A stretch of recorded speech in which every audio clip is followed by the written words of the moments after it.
La huella de la piel.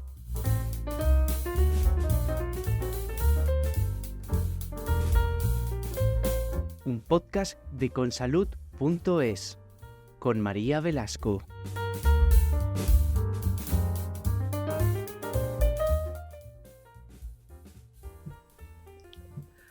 Una de las cirugías estéticas más demandadas desde hace muchos años es la relacionada con el pecho, ya sea para cambiar su tamaño, su forma o derivado de alguna intervención quirúrgica que hayamos tenido pues a causa de alguna enfermedad. Y además, aunque solemos relacionar esta intervención con las mujeres, lo cierto es que cada vez son más los hombres que también quieren cambiar el aspecto de sus mamas. Ya sea por motivos estéticos o médicos, lo cierto es que siempre debe ir acompañado de la decisión de un buen profesional que sea el que aconseje y que recomiende cuál es la mejor intervención posible. Por eso hoy en La Huella de la Piel nos acompaña la doctora Elena Jiménez, es especialista en cirugía plástica y estética y directora de la clínica Eleca Clinic. Bienvenida. Muchas gracias y muchas gracias por la invitación y es un placer estar aquí.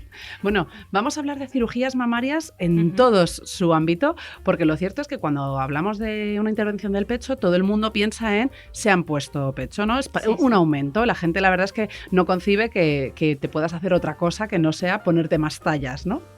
Bueno, yo creo que en la cirugía mamaria hay distintos campos, como muy bien has comentado. Efectivamente hay un campo como más dedicado a la mujer, pero efectivamente no solo es un aumento de mamas simple, sino que hay otros casos en los cuales se hace una reducción de mamas. Hay casos también en los cuales buscamos volver a tener el pecho después de los embarazos, por lo tanto se puede combinar con aumento o solo se hace una subida, pero también hay otros puntos como es las malformaciones congénitas, la llamada mama tuberosa, que también requiere de unas cirugías.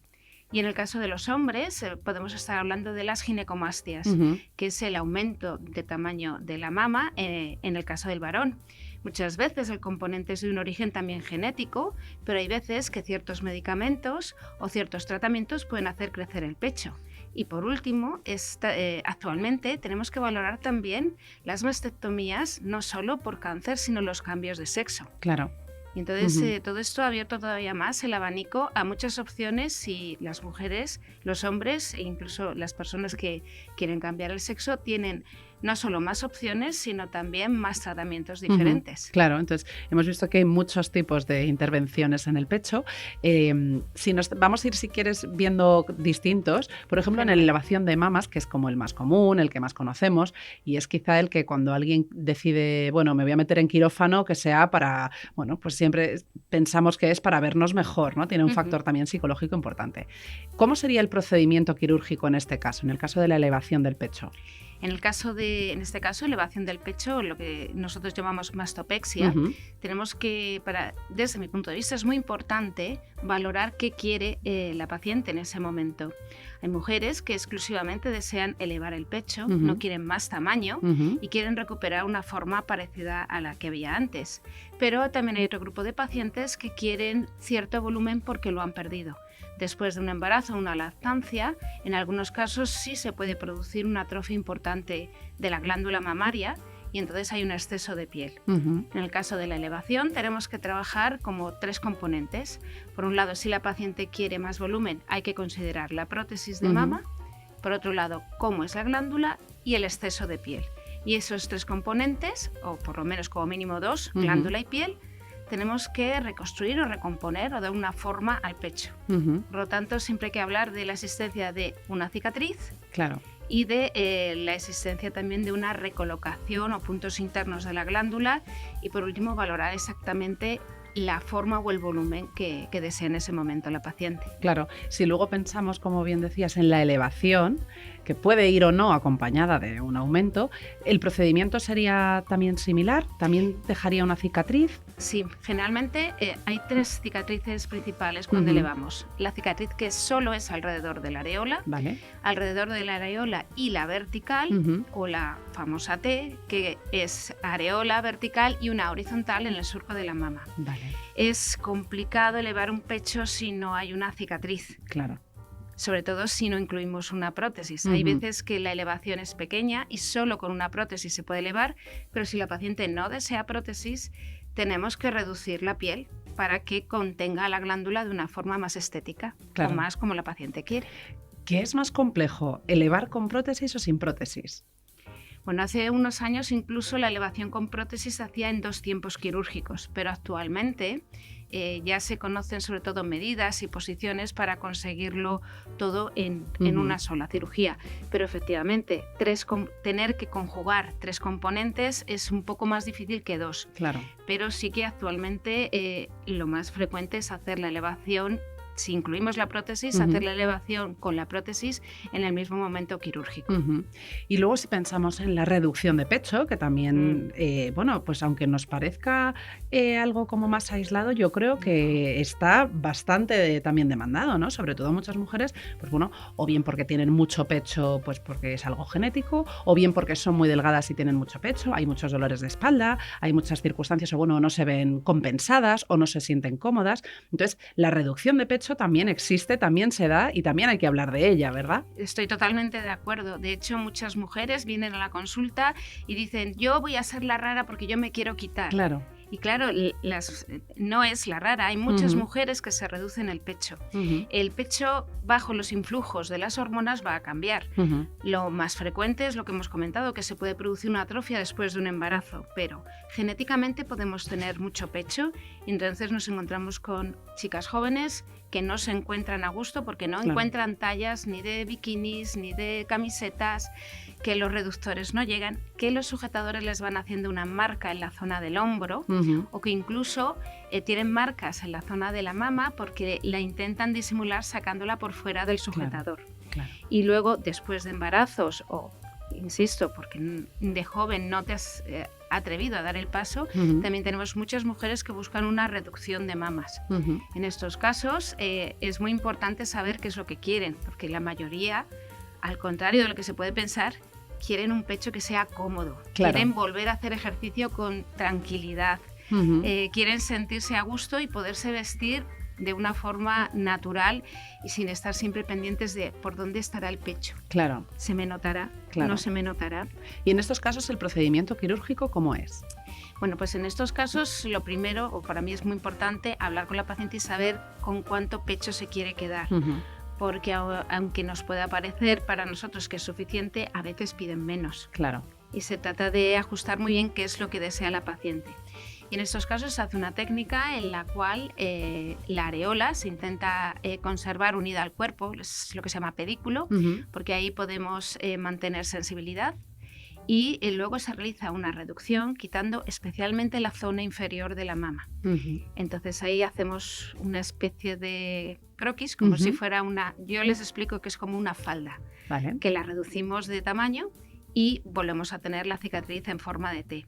Pero actualmente existen técnicas en las cuales podemos reducir parte de la cicatriz concentrándola alrededor de la areola, de modo que contenemos mejor la forma de la mama y podemos quitar algunos centímetros de la cicatriz inferior.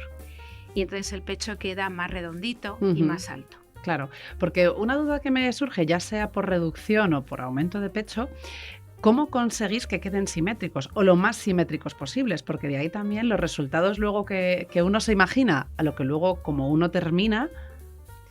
Pues a ver, si partes de unas mamas que son más o menos simétricas, en quirófano solemos tener un peso. Entonces, cuando vamos haciendo la reducción, digamos que se hace una reducción, está pintada.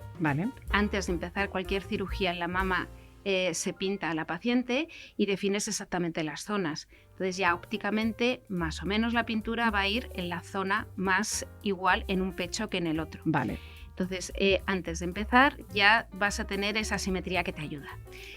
Cuando estás haciendo la reducción, tú vas a poder tocar con tus dedos la densidad del tejido, incluso casi lo puedes medir y de hecho en muchos momentos paramos para ir tocando una mama y otra e ir viendo que están con el mismo grosor, por lo tanto sabes, o cuando vas a acabar la cirugía has dejado prácticamente la misma cantidad de tejido en una mama que en la otra, pero además lo que has extirpado lo puedes pesar y lógicamente buscas una igualdad. Claro.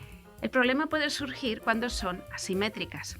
Pero para eso ha venido a ayudarnos, curiosamente, una técnica que utilizamos en el aumento de mamas. Antes de un aumento de mamas, en la consulta realizamos unos probadores externos. Qué curioso. Entonces, con esos probadores, tú haces el probador con la paciente y puedes calcular aproximadamente, antes de empezar la cirugía, la diferencia de volumen que hay entre una mama y otra. Eso está muy bien. Entonces, puedes buscar dentro de un caso asimétrico, puedes llegar a conseguir una asimetría de una forma más efectiva o con más seguridad. Claro, pues eso está de maravilla, sobre todo para la inseguridad que también tienen muchas mujeres que no se deciden, ¿no? Porque dicen, bueno, es que a ver luego el resultado. Si pensamos en los hombres, ¿qué se hacen los hombres? ¿Qué cambios se hacen los hombres en las mamas? Pues principalmente los hombres buscan una ginecomastia, operarse la ginecomastia.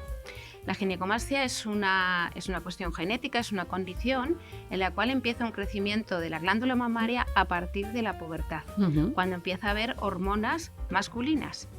Y es curioso porque esto se produce porque cuando somos muy chiquititos, cuando somos un embrioncito, un feto que ni siquiera nos hemos implantado, ya va a haber una serie de células que son seleccionadas para hacer la glándula mamaria. Por eso los hombres nacen, igual que las mujeres, con areola y pezón. Claro. Pero esas células van a tener unos receptores y van a ser esos receptores los que cuando ven una hormona sexual circulando, bueno, no solo sexual porque también captan corticoides y otras hormonas que hay, cuando está circulando por la sangre o aumenta su cantidad, como sucede en la pubertad, la captan y crecen. Vale. Entonces, no es necesario un hombre con ginecomastia, aunque muchas veces se le hace un perfil hormonal, prácticamente todos son hombres masculinos con su testosterona, no hay. Pero sí que es cierto que cuando esa testosterona circula y aumenta su cantidad en la pubertad, crece el pecho. A veces lo que sucede es que ha habido un aumento de peso, un descenso, y no solo vamos a tener una glándula mamaria pura, sino que también hay un componente de grasa. Entonces, lo que buscan los hombres muchas veces es quedarse planos, como dicen ellos. Claro. Y hay también otro factor, y es la toma de testosterona en círculos de gimnasios, culturismo, que en esos casos también produce un aumento de la glándula. Y muchas veces la testosterona que reciben no es una testosterona absolutamente arreglada por un médico. Claro. Entonces luego los efectos que se encuentran luego se llevan las manos a la cabeza. Consultan por ellos. Claro. Otra duda que me ha surgido justo ahora cuando estábamos hablando de esto es, claro, el resultado.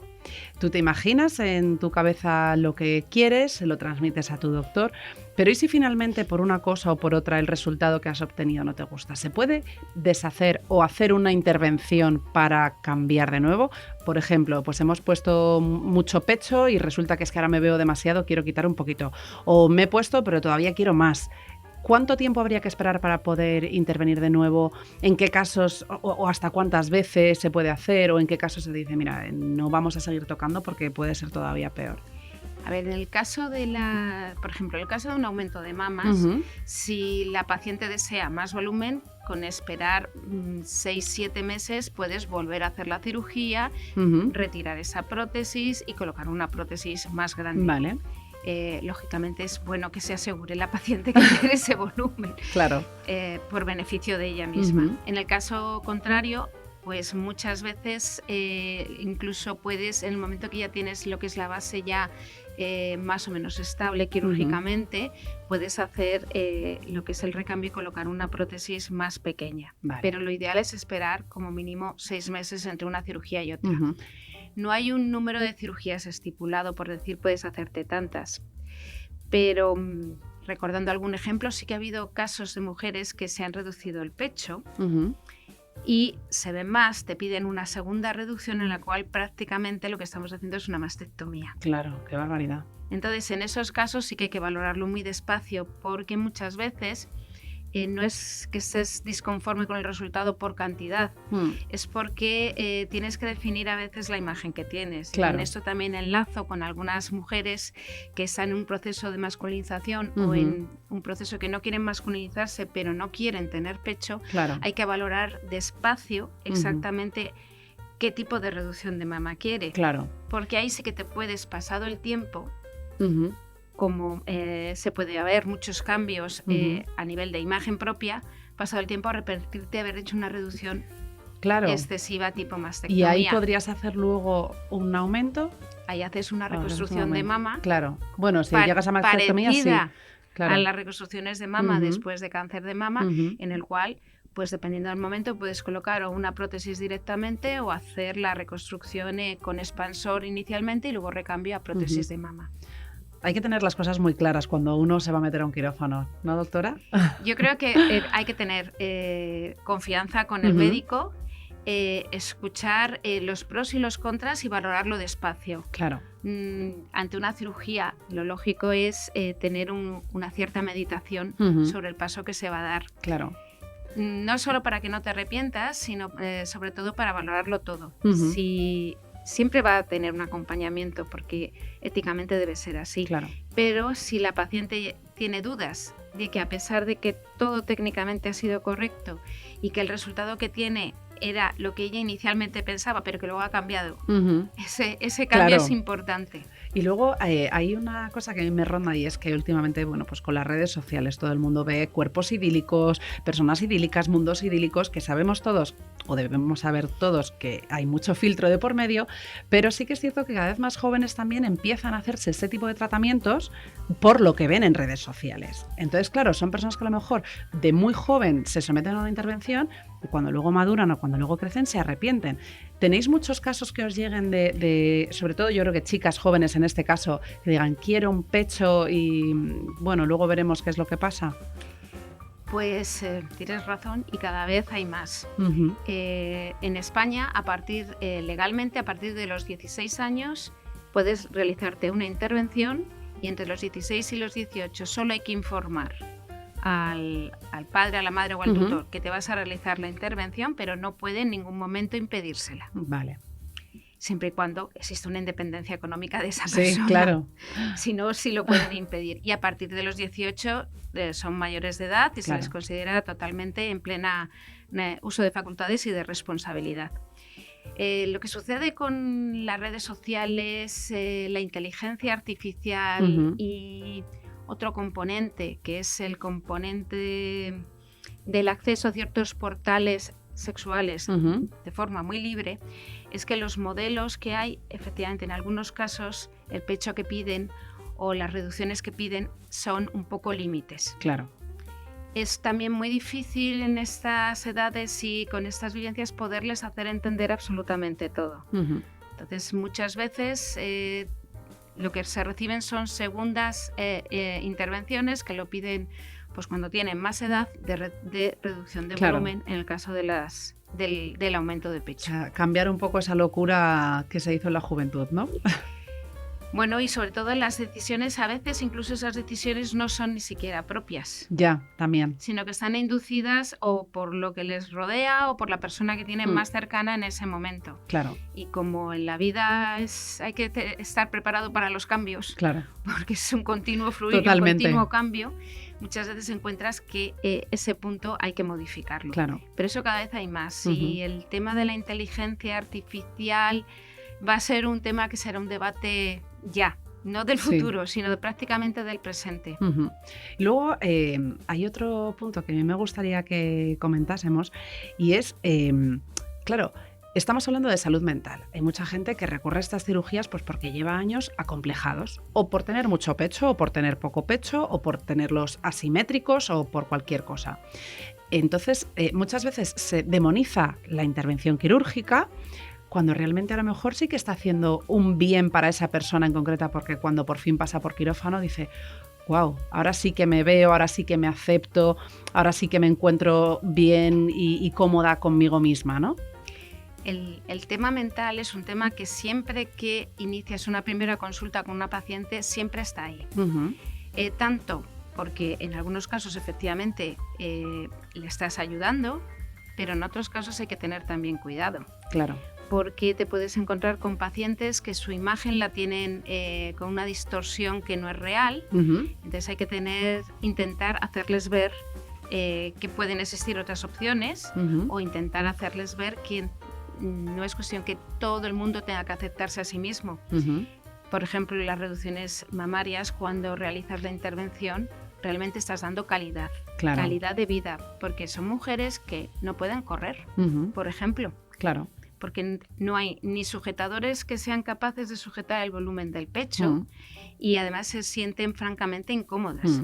Cuando van al gimnasio pueden tener efectivamente una ropa de cintura hacia los pies, Claro. pero de cintura hacia arriba tienen otra ropa totalmente distinta. Claro. No hay camisetas, no hay bikinis. Entonces, el hacer una cirugía para ellas es un cambio para conseguir realmente incluso normalizarse Claro.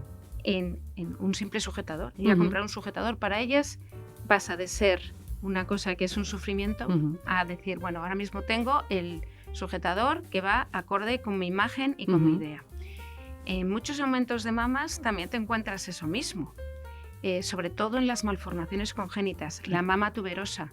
O sea, también recuerdo, me acuerdo de una paciente que tuve que con 14 años y pidiendo un informe psicológico y un informe del pediatra, porque con 14 todavía pertenecen al pediatra, se hizo la cirugía sobre el pecho. Pero yo creo que es un caso muy, muy especial y muy límite, porque ella misma decía, es que cuando estoy con mis amigas, soy la rara, porque pues bueno, pues ellas se pueden cambiar, pero yo no. Claro. Es que es muy importante. Y luego lo que yo creo que ha salido varias veces en la conversación es el acompañamiento de un buen profesional que sea el que te aconseje, el que te diga un poco y te oriente, ¿no? Yo creo que eso es lo que da la confianza al paciente. Si cuentas con una persona que no va a exagerar problemas, que te puede preparar los riesgos que hay, de modo que si por algún casual surgiera un riesgo, sabe perfectamente por dónde hay que ir y desde luego cuando surgen dudas, cuando surgen alguna idea, pues inmediatamente después de la cirugía, que hay dolor, hay molestia y la persona es como más vulnerable y tú en ese momento estás, por ejemplo en nuestra clínica siempre tenemos lo que son las sesiones de recuperación que empezamos prácticamente a los 2-3 días porque sabemos que es muy importante. Vamos a quitar dolores porque quitamos inflamación, vamos a empezar a movilizar ciertos músculos con muchísimo cuidado para que no se contracturen.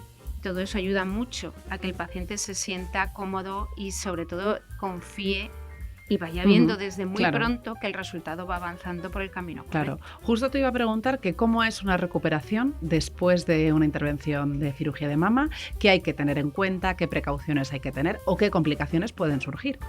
Bueno, después, como la cirugía de mama es muy amplia, por ejemplo, en el caso de los aumentos de mama o de la corrección de las mamas tuberosas con prótesis, lo que principal hay es la molestia de la movilización del músculo. Entonces, igual que en las mastopexias con prótesis, pero ahí varía un poquito. Pero, ahí sí que se hace un trabajo para buscar bajar inflamación, un trabajo a veces incluso para decontracturar la espalda, porque como sienten dolor se ponen rígidas, y entonces luego duele la espalda. Y has operado el pecho, pero es un poco por la contractura muscular que viene. En el caso, por ejemplo, de las reducciones, suelen molestar muy poquito. Suelen molestar muy poquito y además son las pacientes que ven desde el principio el cambio importante que ha tenido su cuerpo y se sienten muy a gusto y muy bien. Por ejemplo, las ginecomastias también. Generalmente en casi todos los casos se coloca o un sujetador o una prenda de presoterapia que se mantiene un tiempo, que generalmente pues, suele ser de 3 a 4 semanas. En algunos casos, por ejemplo, incluimos muy rápido marcar el surco, porque es especial esos casos, pero bueno, principalmente lo que más hay es la molestia que hay de la movilización del músculo. El riesgo más frecuente que pueda haber es que pueda haber un hematoma, porque aunque todo sea correcto, aunque no haya un sangrado inicial, pues hay factores que no podemos controlar y si te mueves mucho porque te encuentras muy bien, se te olvida que estás recién operada o has tenido pues una subida de tensión porque te hayan dado alguna noticia o alguna cosa así, puede haber esa complicación. Pero gracias a Dios es relativamente fácil de solucionar y solo es un pequeño incidente generalmente. Claro, para tranquilizar también un poco a la gente que todo está bajo control y que no es tampoco ni un dolor muy escandaloso ni nada del otro mundo, ¿no? Una pregunta, doctora, que me ha surgido entre lo que hemos comentado antes y ahora, a la hora de marcar el surco o, por ejemplo, lo que comentábamos antes de la sensibilidad del pezón, ¿se llega a perder por completo? O si no, o en qué casos, porque eso son muchas de las creencias urbanas que nunca llegamos a saber si son verdad o son mentira. Si te has operado el pecho ya no vas a tener sensibilidad, o si has operado el pecho no puedes dar el pecho, dar de mamar a un bebé. ¿Qué mitos son verdad y cuáles no? Bueno, cada caso va a ser un poco diferente. En los casos en los cuales vas a trabajar mucho la glándula mamaria, como pueden ser las reducciones de mama o las mamas tuberosas que necesitan trabajo glandular, en esos casos no se recomienda dar de mamar porque has desconectado parte de la glándula con la salida natural a través del pezón de los canalículos de la leche. Entonces se pueden formar quistes de leche que se infecten y generen una mastitis. Claro. Entonces en esos casos efectivamente no se recomienda dar de mamar. En el caso de los aumentos de mama, como la prótesis se va a colocar directamente detrás de la glándula o incluso, en otros casos, debajo parcialmente del músculo, en esos casos el tejido mamario queda intacto y sí se puede dar de mamar. Muy bien. En el caso de los aumentos, es curioso porque hay 3 vías fundamentales. Se puede colocar la prótesis desde la axila, con lo cual dejas toda la glándula intacta y preservas la sensibilidad del complejo areola-pezón. Puedes entrar por la zona del surco y también lo dejas intacto, pero cuando entras alrededor de la areola, ahí ya es distinto. Claro. Y en esos casos, aunque se recupera, no hay una seguridad de que la recuperación llegue al 100% de los casos. Sí, hay una serie de casos que no van a volver a recuperar dicha sensibilidad. ¿Y el por dónde se entra es una decisión del médico, entiendo? ¿En base a qué? La decisión de entrar por una zona u otra hay que valorar, por un lado, cómo es la estructura del pecho de la mujer. Por ejemplo, en el caso del aumento, que es, hay ciertos aumentos en los cuales el complejo areola-pezón protruye hacia adelante y cuando colocas la prótesis sabes que va a tener esa sensación de que se va un poquito más hacia adelante, sin llegar a ser una mama tuberosa. Ese es el caso, digamos, más complicado. Cuando colocas una prótesis por la zona del surco, por la zona de la axila, la zona del surco es la zona más limpia hablando de bacterias. Porque es una zona que es como una piel, como de cualquier otra piel de otra cirugía. Tú vas a poderla limpiar lo más posible, vas a poderla desinfectar lo más posible y a través de esa incisión vas a colocar la prótesis, además de trabajar esa zona con lo que es una especie de cubierta de plástico para que la prótesis entre todavía sin rozar la piel. La segunda opción mejor es la axila, porque ahí también, aunque hay mayor cantidad de bacterias y bacterias de un tipo distintas, es una zona que se puede limpiar bastante bien y está alejada de la posición de la prótesis. El complejo areola-pezón está muy cerca del pezón. Claro. Y en el pezón tenemos la primera parte o el final de los canalículos de la leche. Y eso es una zona que tiene bacterias que viven ahí de forma natural y que forman parte de la piel. Cuando colocas la prótesis a través de la areola, se va a producir una expresión de la zona sebácea o de la grasa que está ahí. Claro. Y puede entrar esa grasa con la prótesis acompañando con alguna bacteria. De hecho, estadísticamente hay más contractura capsular, que es una complicación, que es que el pecho se ponga duro cuando se realiza la intervención por la areola. Y puede haber más pérdida de sensibilidad cuando se realiza la intervención por la areola. De hecho, el trabajo tanto por axila como por el surco, tapas específicamente el complejo areola-pezón con un plástico que se pega para que no entre en contacto con el campo quirúrgico. Por último, doctora, ¿qué consejo le darías a aquellas personas que estén pensando en hacerse un cambio en el pecho y que están todavía un poco dudosos o que no se atreven? Bueno, lo primero es que creo que hay que ir a un profesional adecuado. Hay que ir, desde mi punto de vista, a un cirujano plástico que tenga pues, su experiencia y que tenga su formación adecuada. Desde mi punto de vista, no mirar más de 3 o 4 para poder hacer una elección sin volverse locos. Pensar también que en redes sociales va a haber casos fantásticos, maravillosos y perfectos, pero que también es bueno ver algún caso que no haya sido tan perfecto. No obsesionarse con quiero redondas o quiero anatómicas, en el caso de los aumentos, porque va a depender mucho de lo que se tiene en el pecho y de lo que se quiere conseguir. Claro. Y buscar un profesional en el cual confíe, que se encuentre a gusto, que sea un profesional que le dé buenas vibraciones. Porque en todo el proceso se va a encontrar mucho mejor y más acompañada si existe una buena relación médico-paciente y no solo una confiabilidad en esa persona, que si tiene alguna duda.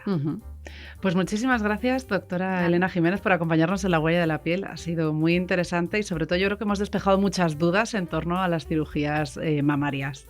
Pues muchísimas gracias por la invitación y bueno, pues estoy encantada de estar aquí, sobre todo de poder ayudar a las personas que tengan alguna duda y de verdad muchas gracias por la invitación. Gracias.